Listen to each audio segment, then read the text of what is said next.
Almanaku. On this day, ngjarjet më të rëndësishme të ditës në Top Albania Radio. 1492, Christopher Columbus e zbulon Kubën dhe e shpall territor të Spanjës. 1275, u themelua Amsterdami. 1682, u themelua Philadelphia, Pensilvania. 1806, armata franceze e hyn në Berlin. 1810, SBA-ja anekson Floridën perëndimore nga Spanja.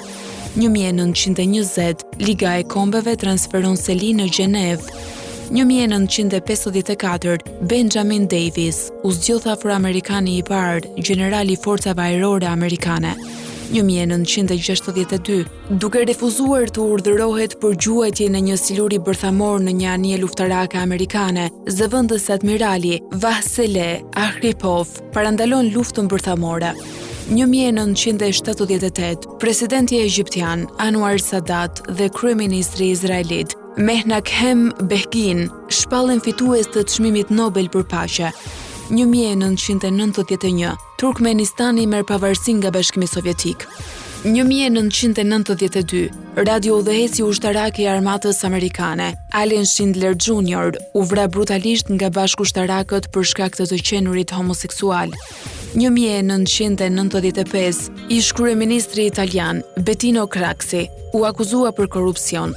1998, Gerhard Schröder u zgjodh kancelari i Gjermanisë për herë të parë. 1999, kryeministri armen dhe 7 zyrtar të tjerë qeveritar janë vrarë gjatë një seance parlamentare. Besohet se atentatori qëndronte prapa tentativës për grusht shteti. Më 27 tetor të vitit 2002, u vra kryebashkiaku i Therandos, Uk Bytyçi, u lind më 9 korrik të 1995-s në fshatin Semetisht të Therandos në një familje patriotike. 2002, Luiz Inácio Lula da Silva u zgjodh presidenti i Brazilit. 2005, në Paris nisën ngjarjet e dhunshme pas vdekjes së 2 fëmijëve me origjinë nga Afrika e Veriut, u dogjën 300 objekte dhe 10.000 makina. Në lagjet periferike të Parisit, përleshjet me policinë vazhduan për 3 javë dhe u plagosën 130 persona. 2017, robotit Sofia, i prodhuar në Hong Kong dhe i projektuar për të ardhur në ndihmë të moshuarve, i jepet nënshtetësia. Sofia është roboti i parë në botë që ka fituar të drejtën e nënshtetësisë.